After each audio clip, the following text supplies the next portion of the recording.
തദ്ദേശ തെരഞ്ഞെടുപ്പിലേക്ക് മത്സരിക്കുന്ന സ്ഥാനാർത്ഥികൾ നാമനിർദ്ദേശ പത്രിക സമർപ്പിച്ചു. 1.5 ലക്ഷത്തോളം പേർ പത്രിക സമർപ്പിച്ചതായാണ് പ്രാഥമിക കണക്കുകൾ.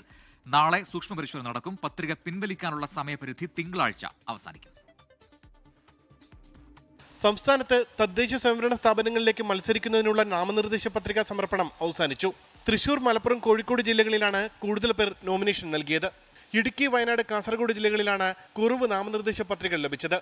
നേരിട്ടും നിർദ്ദേശകൻ വഴിയുമെല്ലാം സമർപ്പിച്ച പത്രികകളുടെ സൂക്ഷ്മ പരിശോധന നാളെ നടക്കും. സൂക്ഷ്മ പരിശോധനയ്ക്ക് ശേഷം മത്സരിക്കുന്ന സ്ഥാനാർത്ഥികളുടെ പട്ടിക റിട്ടേണിംഗ് ഓഫീസർ പ്രസിദ്ധീകരിക്കും. തിങ്കളാഴ്ചയാണ് പത്രിക പിൻവലിക്കാനുള്ള അവസാന ദിവസം. തുടർന്ന് റിട്ടേണിംഗ് ഓഫീസറുടെ ഓഫീസിലും ബന്ധപ്പെട്ട പഞ്ചായത്ത്, മുനിസിപ്പാലിറ്റി, നഗരസഭാ ഓഫീസുകളുടെ മുന്നിലും മത്സരിക്കുന്ന സ്ഥാനാർത്ഥികളുടെ പട്ടിക പരസ്യപ്പെടുത്തും. ഡമ്മി സ്ഥാനാർത്ഥികൾ സൂക്ഷ്മ പരിശോധന കഴിഞ്ഞാൽ തിങ്കളാഴ്ചയ്ക്ക് മുൻപ് നാമനിർദ്ദേശ പത്രികകൾ പിൻവലിക്കും. വിമതന്മാരെ പിൻവലിപ്പിക്കുന്നതിനുള്ള തീവ്ര ശ്രമത്തിലാണ് രാഷ്ട്രീയ പാർട്ടികൾ. നാമനിർദ്ദേശ പത്രിക സമർപ്പിച്ചവരാകട്ടെ പ്രചാരണം കൊഴുപ്പിക്കാനുള്ള തിരക്കിലുമാണ്. 24 തിരുവനന്തപുരം.